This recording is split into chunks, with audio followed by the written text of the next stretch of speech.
God bless you, everyone. Once again, we are back for another part of Mwesige Ronald's testimony. Last time we saw how God revealed Himself to him, and today we are coming back to see how his life around the campus has been. He's studying at Mbara University of Science and Technology in Mbara, Uganda, and we want to know how his life has been, how the challenges he has faced, of course, as a young man, as a youth, and as a Christian. Has had his ups and downs, and so many of the things that we would like to share with us today. Once again, Brother Brighton from Eagles Tabernacle, Barara, and he will introduce himself in a short while as we go on. So, God bless you as you're watching this. Amen. So God bless you, every viewer there. I am Brother Mwesige Ronald, also from Eagles Tabernacle, Barara. So once again, I really welcome you to this YouTube channel. Again, please don't forget to subscribe, to like, and share for more testimonies. So today, still, remember the other one was the first part of the testimony. So today I would like to talk about the university life. Yeah, the university never welcomed me as expected, but all along God has been with me. I've seen God, at least me myself, I've experienced the goodness of the Lord.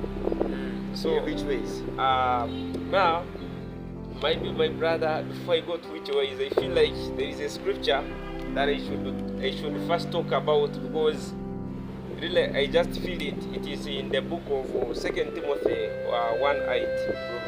Let me first read it for our dear viewers here.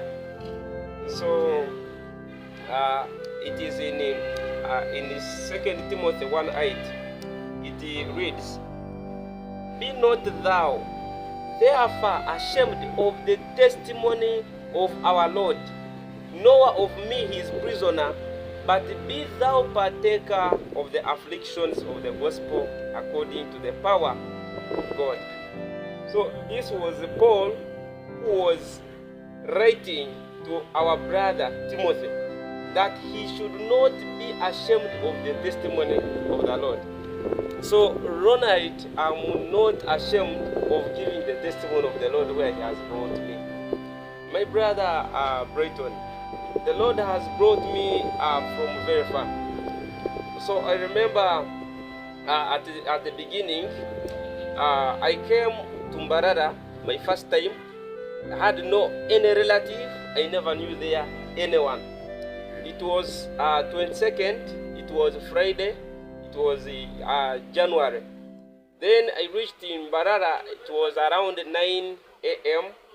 I was coming from Kampala. It's where I was working, because I had got something like some transport, and I had heard already that we are going to go to Mbarara University. I was going to receive already the money, because I was admitted on government sponsorship.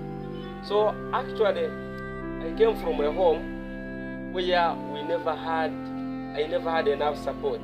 So we never had something a lot. So therefore, there was only one choice. Either I should go and work, and then after working, I get money, and I join the university,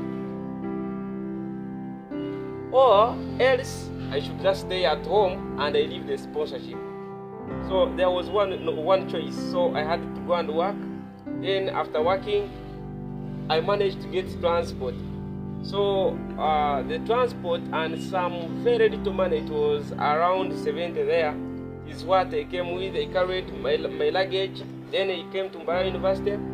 I reached the Mbarara bus park. It was around 9 a.m. on a Saturday of 23rd then. So now I moved around in Mbarara looking for somebody at least to assist me and get a dwelling place there, so that I can be there. When I get some money from the university, I can start paying. So this is what happened. So I couldn't manage, first of all, to pay for rent. So I moved around. There is a place in Mbarara called Kacheka. I would always move around looking for a room. So when I got one room.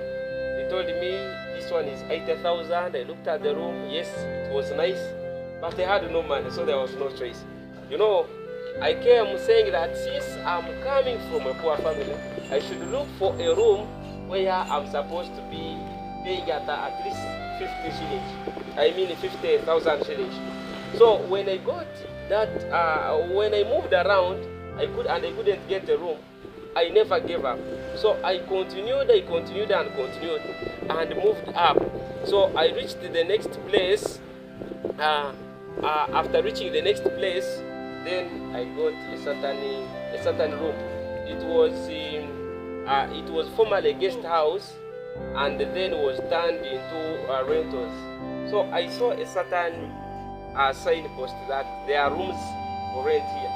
So when I had no choice, I had no money. So, however, my faith in me told me that, Ronald, you know what? Try your best.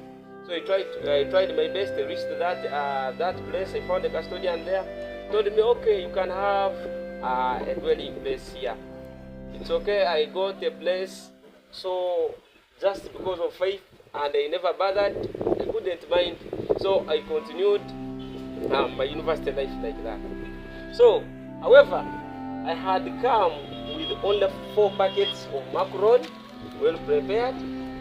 So I thought that was going to be enough for me. I had come with 1 kilogram of peanuts. That was to be the sauce. For me, I never thought of coming to pay for electricity. I said, now if I get a room for 50, so I will not manage to get what? To get even to pay for the electricity, because of course I had no source. Because I was expecting that if I get the money from the university, maybe that one can keep me for the whole term plus the holidays. So I had to calculate it. I had to come with a small tin lamp so that I would just buy only paraffin. Then I read from there. I thought it was going to be a usual life. However, when I came, of course, there was electricity and other bills, water and the rest. So after all that one, so life went on like that.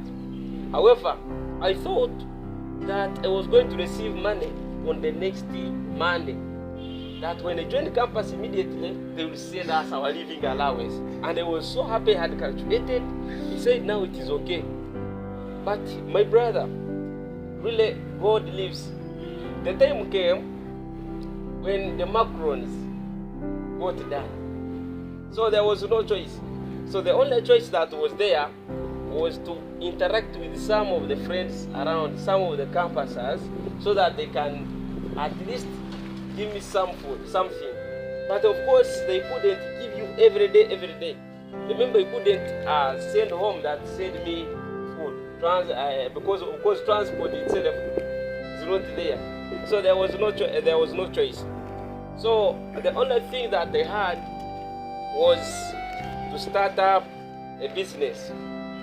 And the business that they had was just I went to the market here in the Remy corner. I bought some tomatoes at I think it was around 4,000, 6,000 there.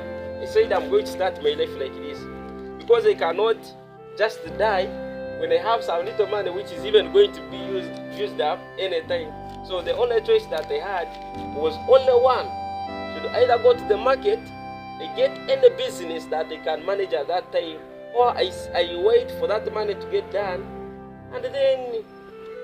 So, but I would remember one scripture, where Jesus said that for you are of more values than the sparrows, than the birds of the air, that aren't you more of values than those ones? For them, they don't dig, they don't do anything.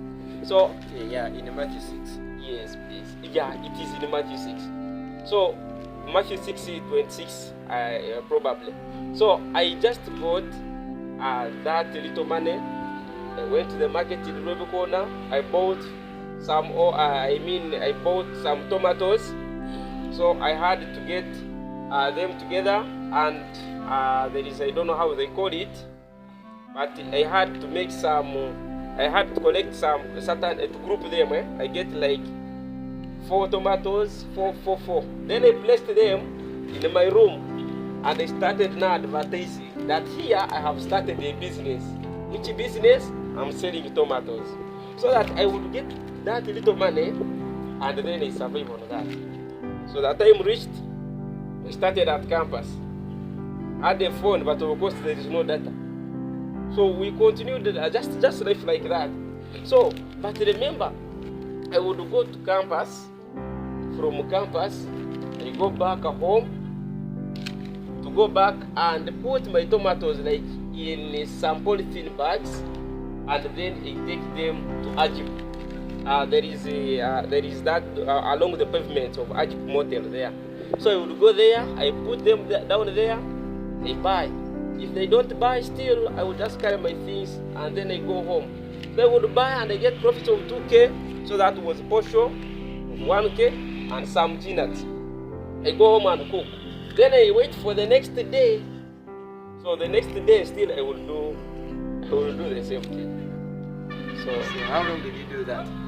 Actually I did that one for actually a few days. I can say for about a week, because when I saw that the tomatoes were not moving as expected, so I changed the business now. Now I started also selling the eggs. You added the eggs, so you shifted completely. I just added the... So wait a minute. Did you just say that you added the eggplants to tomatoes, so you shifted completely from one commodity to another? So I never added, I just shifted from one commodity to another, because the tomatoes were perishable. So when I started that one, that same business still, I could just announce. My neighbors would tell them now I'm selling eggs. So then from there I would go to campus, or I would either go to campus before selling the eggs, or I first sell the eggs. Then from there, I go to campus. I attend my chemistry lectures or my biology lecture. So then from there, I would tell my fellow campusers that, you know what, I'm just going back for my business at around 4. I would just run. For me, I was very happy that I was doing my what? I was doing my business. Then from there, I went on. Then with the time, I also started selling what you call the mandazi. So I would just buy 4 packets at 10K, and I work the whole day so that I can get profits of 2,000, so that I can survive for that day. So I would change like that. However, that time for the lockdown came. So when they announced the lockdown, this second lockdown, I never had any choice of going home. Why? There was no transport. So I tried to consult my mom at home. She had to borrow for me some 20,000. She told me, my son, you just what you do, just find any other way of adding there something. So when I tried to ask my neighbors and some friends, so they couldn't manage. So now there was no choice.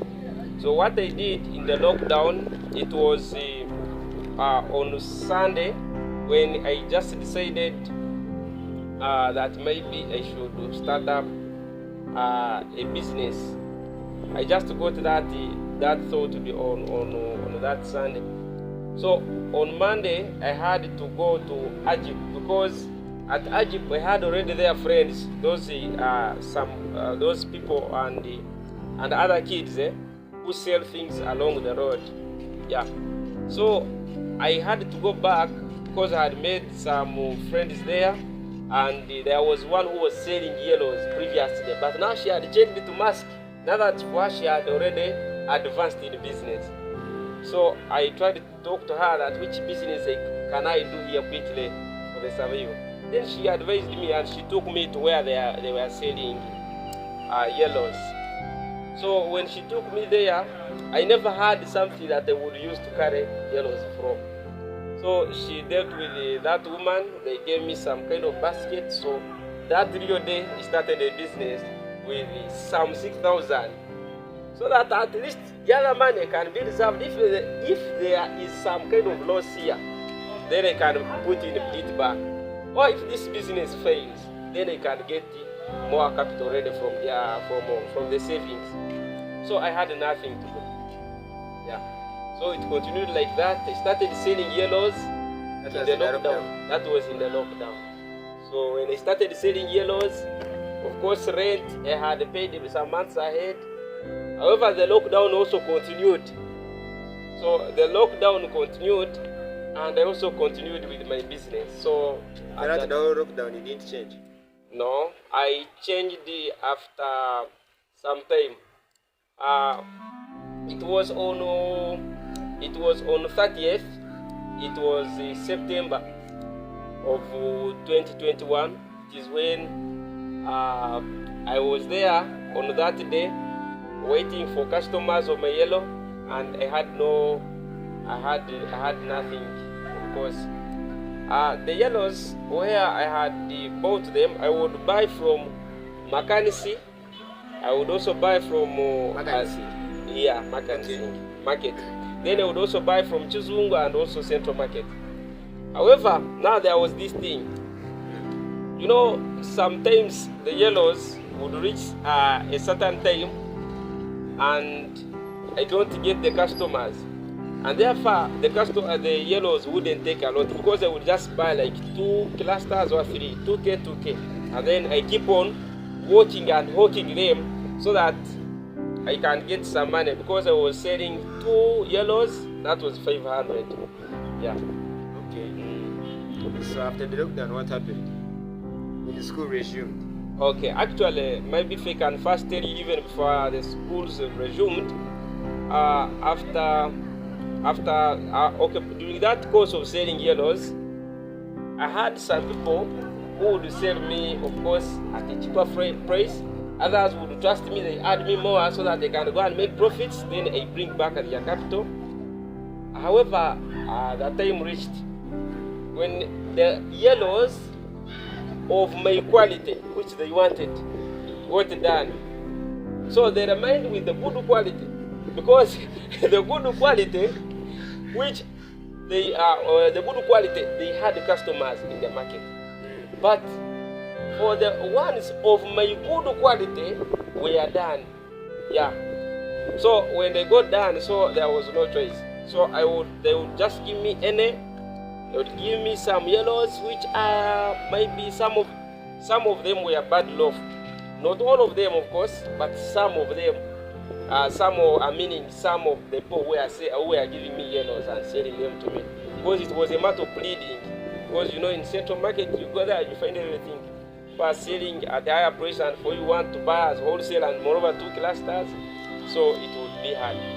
So those yellows, I sat down with them on that day.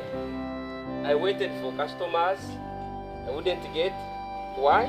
The yellows were not of good quality. So there was no choice. So I had just to wait. So I waited and waited. I lost the hope, my brother. So I started giving out some, like that. When somebody would come, they say, okay, you can take some yellow. I had given up. I thought that was done. So, like the previous day, I had planned to join a certain security company, which is here down in Kacheka. So that security company was wanted to give me some money. They wanted to give at least 120 every month, so that I can be just, you know, how they go and guard at night. And that real night, they had already given me a task.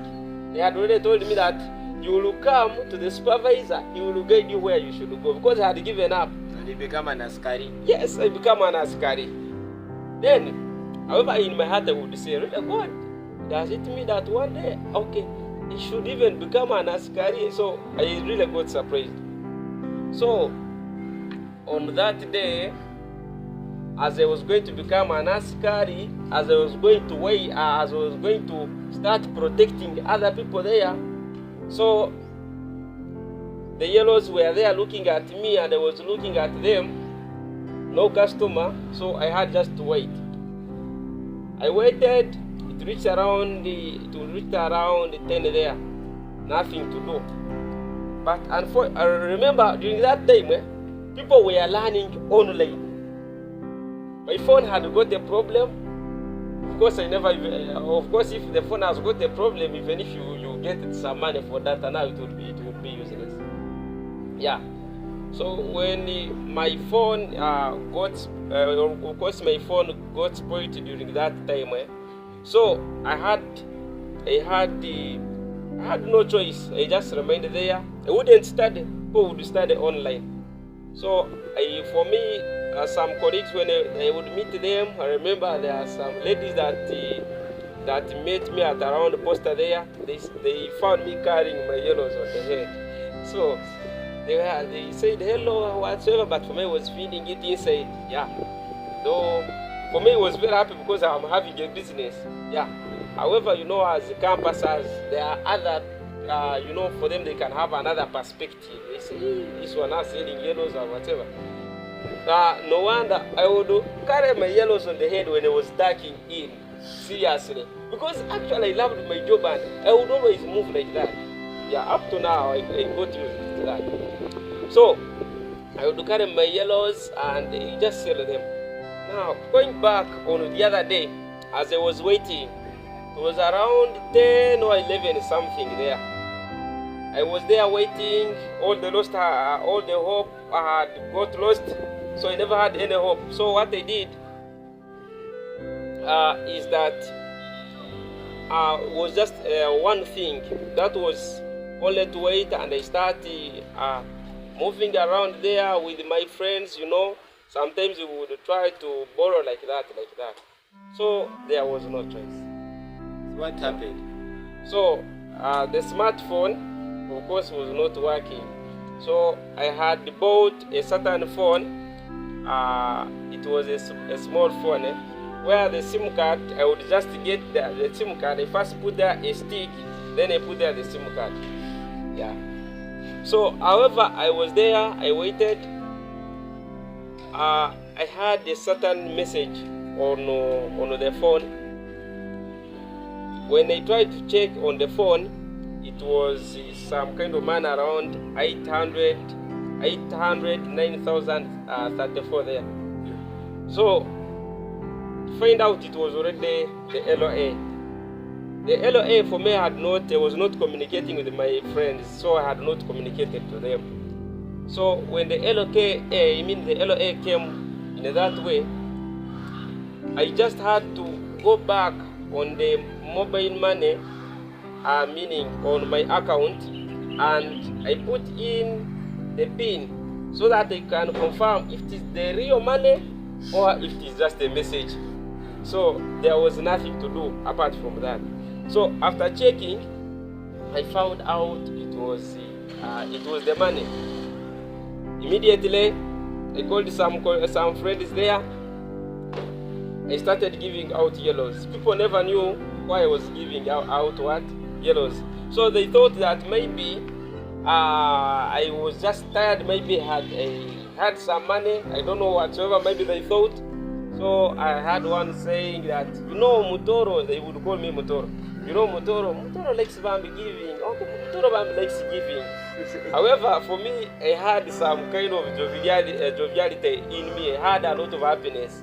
So that time reached, I moved and I went to a certain massacre stage there. There were some guys who were hawking. They were having things like on a wooden, on some kind of wooden frame. So I consulted some of them. They took me to the bus park. We shopped all the things. They made for me the same thing. Immediately I came with a brand new business on that real day.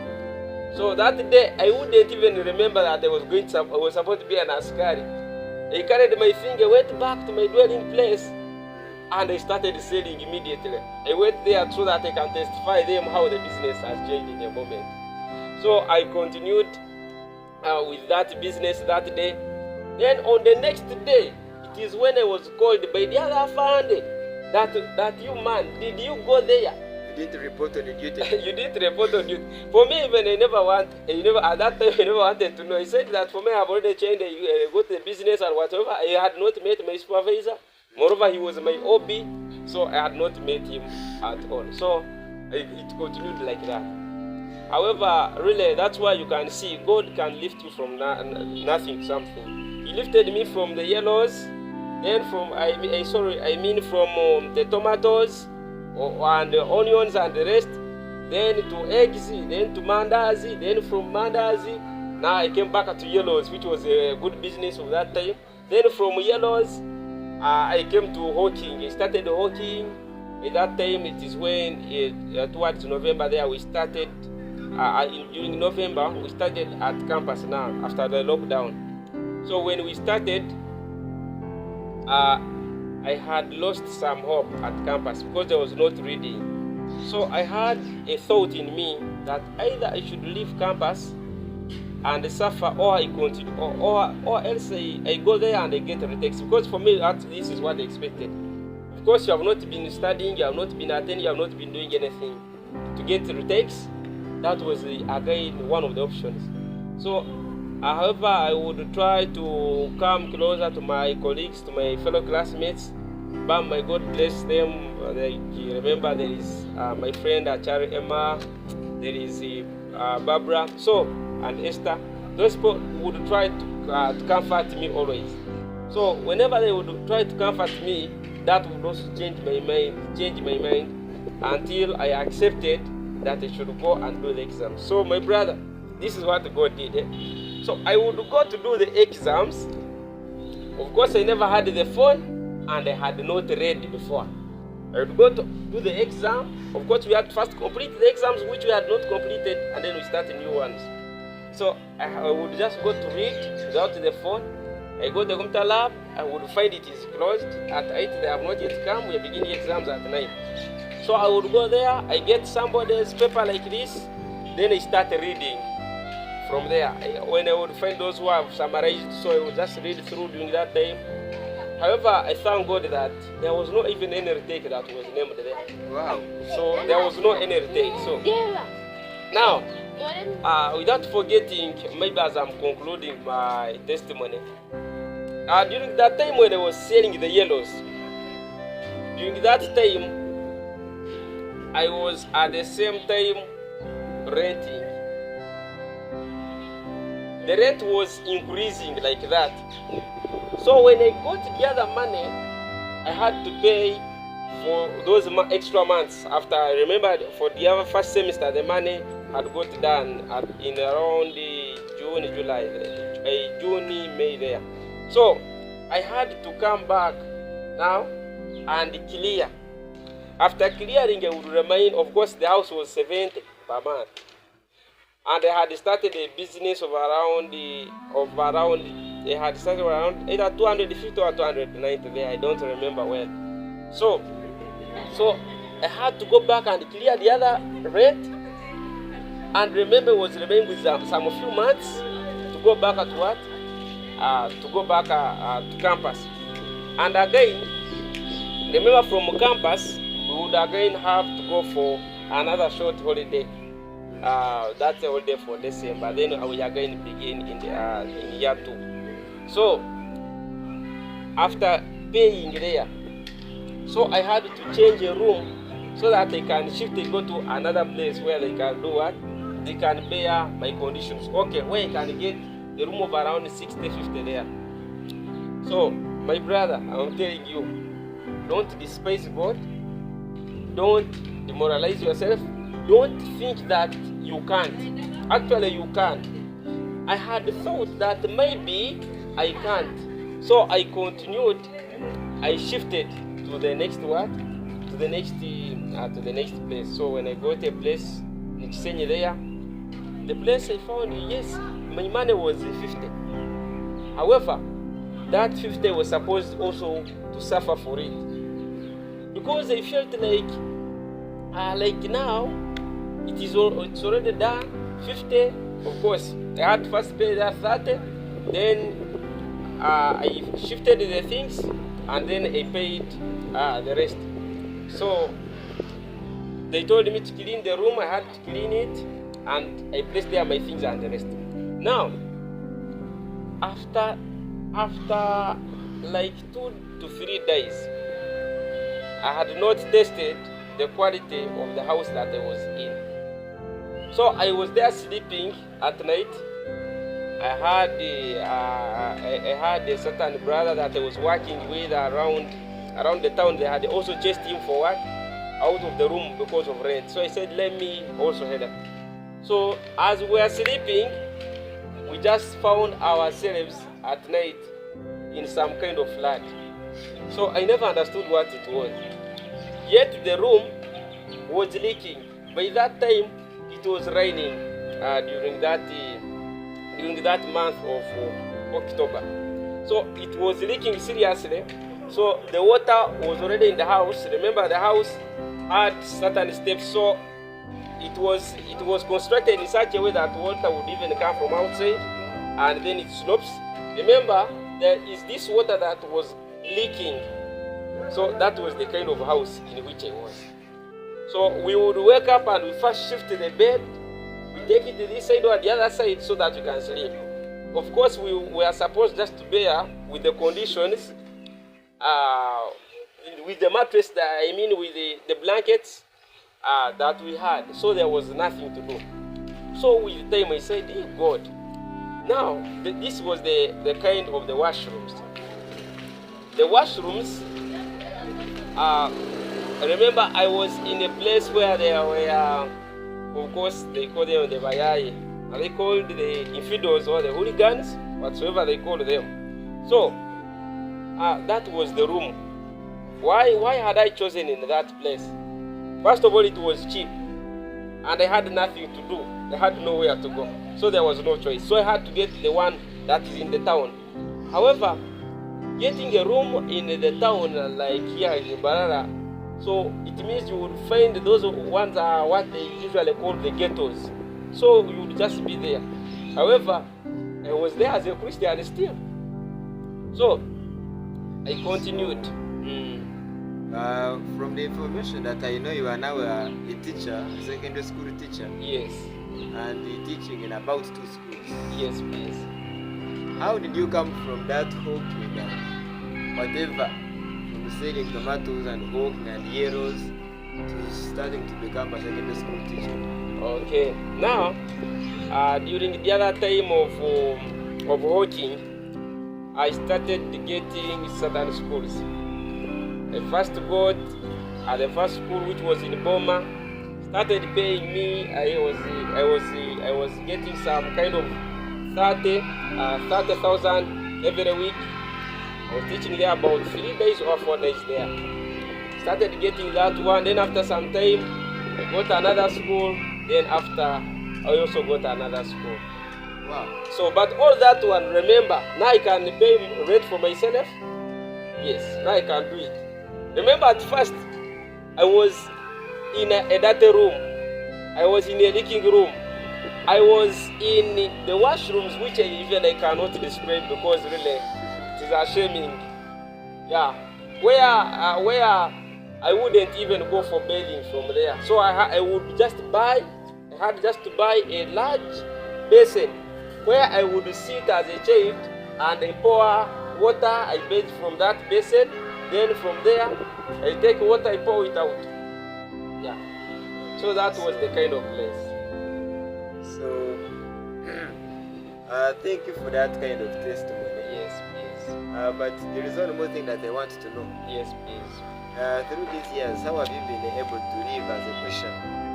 Okay. So, my brother, of course, Christianity, it refers to the way of living, trying to live a life like that one of Christ. So remember, our Lord was born in Bethlehem. He was born in a manger. He was born in such a place. But still, the Bible says that he grew up in wisdom and in the knowledge of God and in all that strength. He grew up also as a youth like me. So as a youth, For me, I was saved by God's grace. I never saved myself. So actually, we are all saved by God's grace.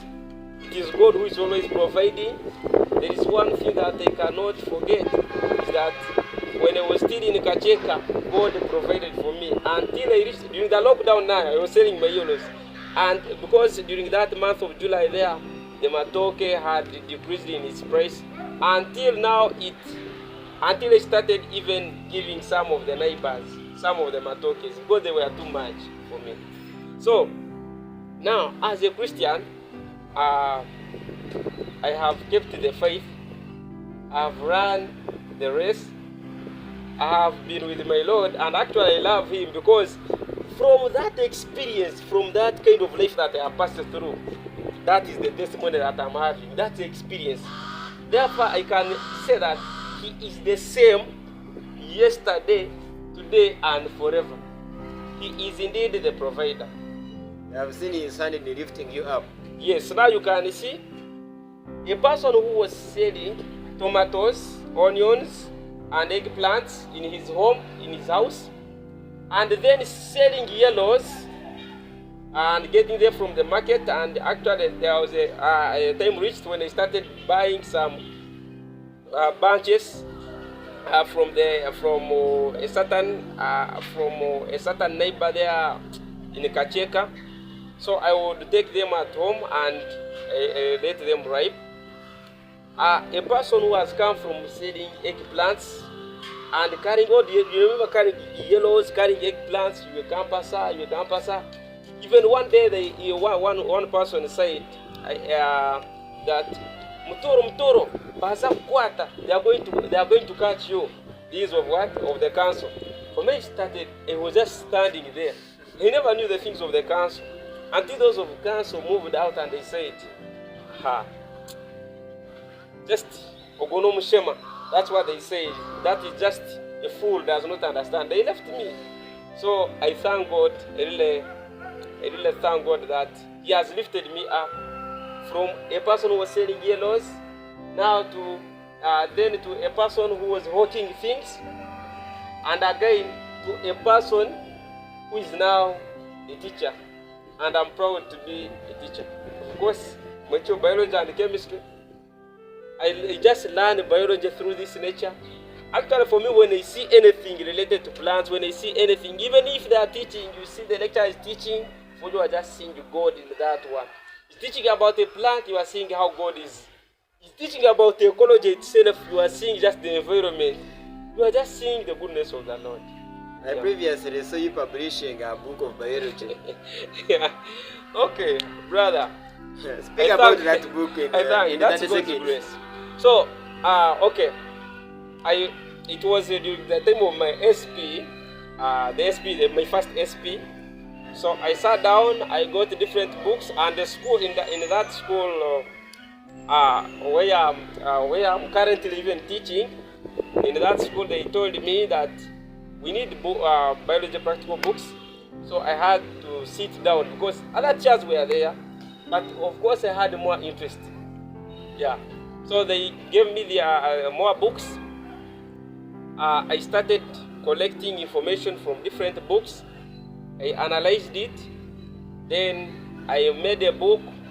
I would take it to the administration and the teachers and other people in the field, and then they would try to proofread and check through. And then from there, I came up with the simplified O-level biology practical book. So I've been publishing it, yes. Wow. And I've got customers, of course. But it was for this old curriculum. It is phasing out, but by God's grace, I'm planning also to start more new inventions. Yes. I want to, of course, my aim is, let us invest, my brother. We try our best. But the aim should be, how can this gospel be evangelized? How can the world know that we have Christ? Of course, we should make sure we advertise, we do whatever we can, see that as youth, we should represent Christ in this generation to our best. Not saying that some blessings, you lacked these blessings here when we reach there, now let them go in the sea of forgetfulness, I want all the blessings which were promised. Wow. Actually, when you speak about that, I like it because when Paul was writing to Timothy, telling him that let not anyone despise thy youth, but be thou an example in words, in faith, in conduct, spirit, charity. So that's good. Yes, brother. So thank you so much, Brother Mwesige Ronald. God bless you, brother. Amen. So this is yet another episode about the testimony of Brother Mwesige Ronald, how God has lifted him up and how God has been able to stand with him and how he has been able to stand with God through the years that he has been in a strange land because he's in Embarara. So thank you so much. And actually, I have learned a lot from his testimony, and it has reminded me of many things because I remember at one time when Abraham had no food basically and he had to run to Egypt with his wife Sarah, and almost his wife was taken, but he was looking for food, just food. But we know how God later raised him up and how God lifted him up and all the things that he had. And remember the story of Saul. He was coming from the list of the tribes of Israel, coming from the tribe of Benjamin. But that is where God picked the first king of Israel. We look at the story of how God lifted David from just being a shepherd boy to being a king of Israel, and actually the greatest of all. We know how God will raise up even the Lord himself, by the way, Jesus Christ being born in a manger and later becoming the Redeemer of the whole world. So speak of the apostles, speak of Peter, speak of the rest of them coming from the list of the community, coming from the list of the society, being the lowest of them, coming from the lakes and spreading the gospel throughout the whole world. Till date, we don't even remember most of the philosophers, most of the people, the big men of those days. But every Sunday, every now and then, we keep on speaking of the fishermen. We speak of Peter, we speak of Andrew, we speak of such kind of people. So I would be glad that we shall even be speaking of the life testimonies, the people that are still alive, like Brother Mwesige Ronald. He has spoken of living in a leaking room. It was raining on him. He has spoken of many things, and I've learned a lot by the way. And I appreciate God for his life and for the life of any other brother, any other Christian that God is raising up, and all the people that God is lifting up, both physically and spiritually. We really appreciate God for that. So this was part 2 of the testimony, and we hope to see you even the next time. I'm Brother Brighton from Eagles Tabernacle, and I am Brother Mwesige Ronald from Eagles Tabernacle. God bless you so much. Thus far, he has brought me Ebenezer. He's the same yesterday, today, and forever. And I can say, the God of Mwesige Ronald, at least, I'm no longer saying just the God of Jacob, the God of Isaac, and the God of Abraham.